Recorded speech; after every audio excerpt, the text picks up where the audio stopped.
Hi everybody, I hope you're enjoying your weekend. It's blowing a gale out here in Canberra, so I hope you can hear me over the wind that's blowing around the house.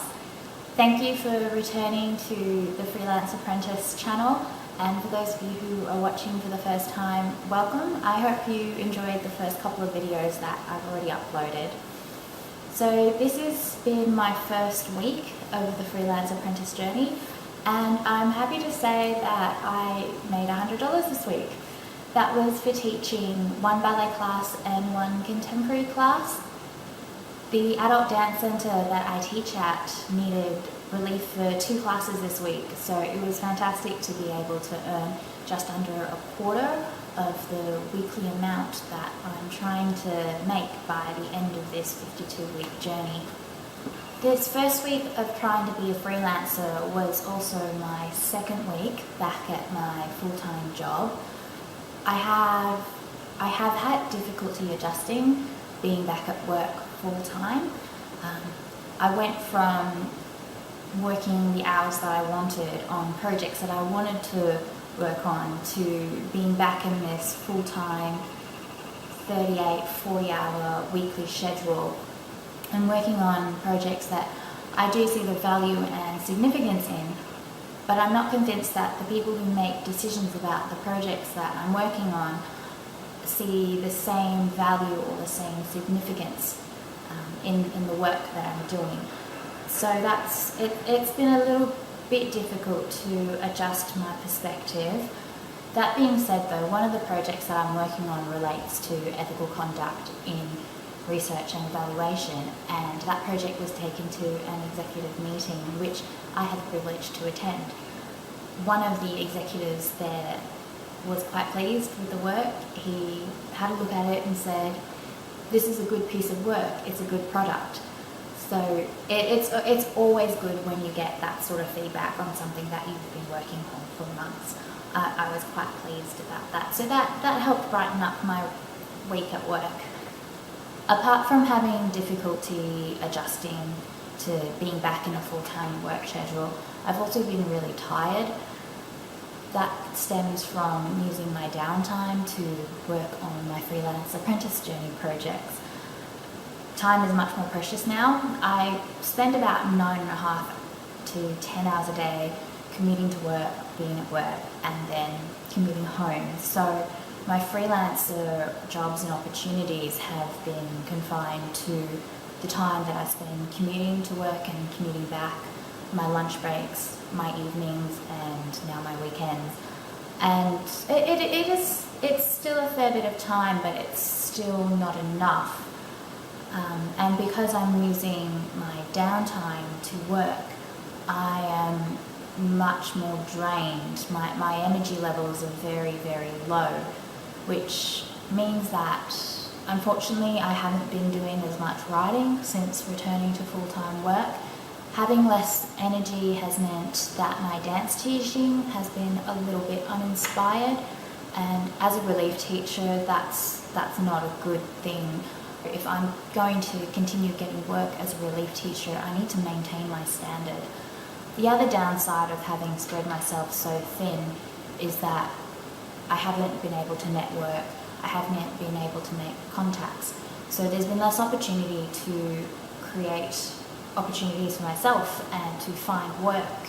As a result of being spread so thin, having such limited time and having my energy drained from me, I have actually asked my employer for an extended period of time off. And that looks really bad because I've just come back from 10 weeks leave and I've been back there for 2 weeks, and now I've asked for more time off. But I have given this a lot of thought, and if I'm going to have a good go of being a freelancer who can make a living out of doing the things that I love to do, I need to step away from this full-time job.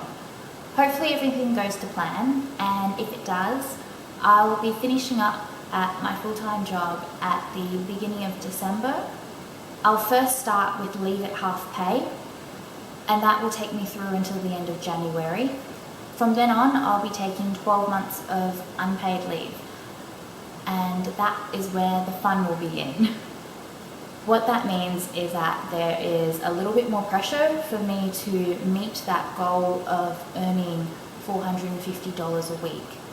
Despite not having had as much time and energy as I would have liked to devote to my freelancing projects, I've still managed to come across 3 incredible opportunities.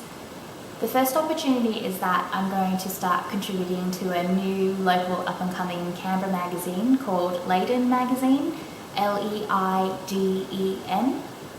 Although this opportunity is unpaid, I believe in this editor. I love the vision that she has, and I love the passion and the drive that she has to make this magazine work for her.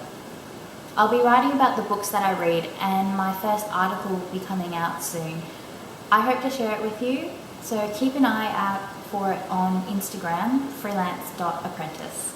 The second opportunity that I have is with a small dance education business here in Canberra called Dance Kids. What Dance Kids does is teach science to children through dance.